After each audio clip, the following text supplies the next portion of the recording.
Two comments, which kind of have a question on the end of them. First of all, I was really taken by your thoughts near the beginning about films being something that conjure ghosts, that they are something real. The film mechanism that projects onto our screen is real, but it's projecting something that's unreal to us. And I was really taken by that thought, and I want to thank you for introducing it. My husband and I just finished rewatching the Downton Abbey series, and to me, the Granthams and Crawleys are real, Yes. They exist, and yet they don't. And it's just amazing to me how much a story can kind of captivate our imaginations to such an extent that we think it's real. Yeah. So my second thought is, and in that way, it kind of feels sacramental. That's one thought that came up is, something real that mediates an invisible reality. And anyway, so that was one thought. And the other thought is, there's a book called The Holy Longing by Ronald Rolheiser that talks about how everybody has a spirituality, and it's like basically the fire that burns within us, and it's what we do with that fire that dictates what our spirituality is. And so in thinking about that with film, I think, when I walk out of a film and I've been deeply moved, that it must have been a spiritual experience. And it's like there's this interplay between the filmmaker and the cast and crew and me, and their intention for it to be something that deeply moved me and my capacity to be deeply moved.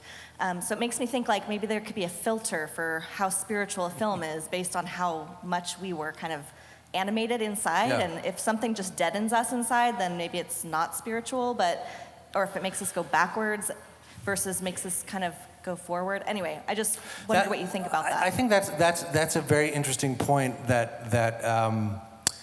It reminds me of I think the person who's described that, the critic who I know of who's sort of described that, I think most cogently was Roger Ebert, who his great formulation where he said films are machines for empathy, and one of the and the way he described this, which when you think about it, it's obvious, but it's also kind of extraordinary, is that there are these people, on this screen. They're not real. We don't know them.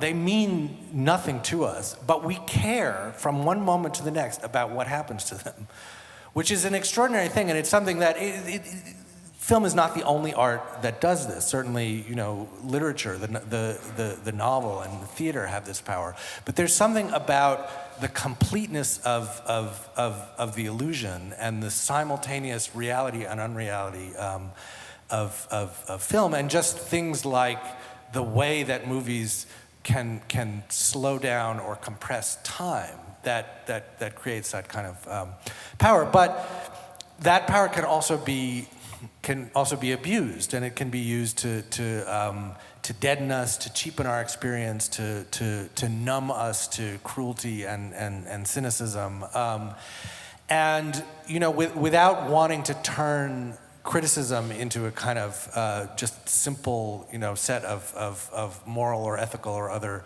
judgments.